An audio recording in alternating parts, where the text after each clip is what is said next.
Hi, my name is Brianna Tompoulos. I'm a freshman here at Mount Union studying music education, and today I'm going to be talking about my fiction story, No Escape. And to start, I'm going to give a little summary just to remind you guys what it was about. It starts off with my main character, Allison, studying in a library for her final, and her ex-boyfriend ends up finding her and trying to talk to her, but she doesn't really want to talk to him. And so she leaves the library, but he follows, and it goes into a flashback kind of giving information about the history of the relationship, both the good and the bad parts. At the end of the story, she gets the courage to tell him that she doesn't want him anymore and that she's moved on, but she actually hasn't moved on. So my goals for my revision were to add more voice, kind of making her more sarcastic and giving her kind of her own personality while also adding my voice to it as well with the sarcasm, and to add description of kind of the history of the relationship to give readers a better idea of why she's so conflicted. And for voice, in Lisa Roney's book Serious Daring, she describes voice as that of the author and refers to the stylistic and thematic concerns of any given writer. And so for my story, I changed something really simple.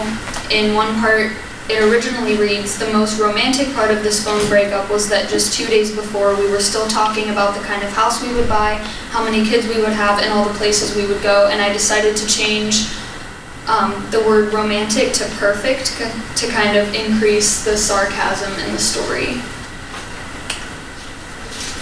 And for description,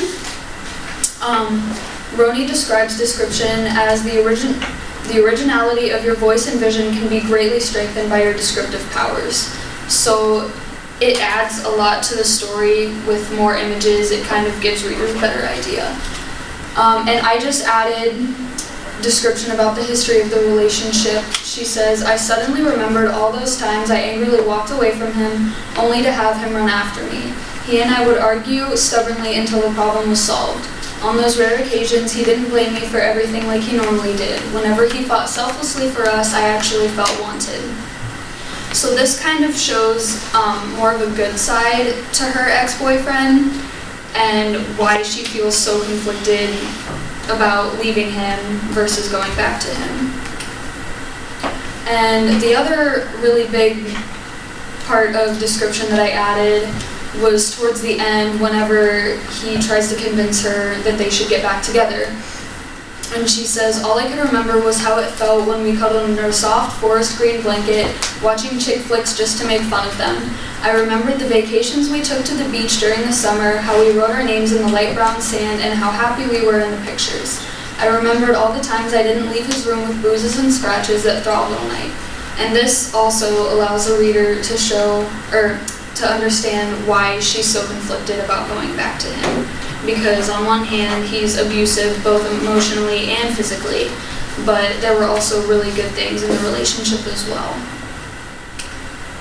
So to conclude, I have a quote that says, don't forget, no one else sees the world the way you do, so no one else can tell the stories that you have to tell.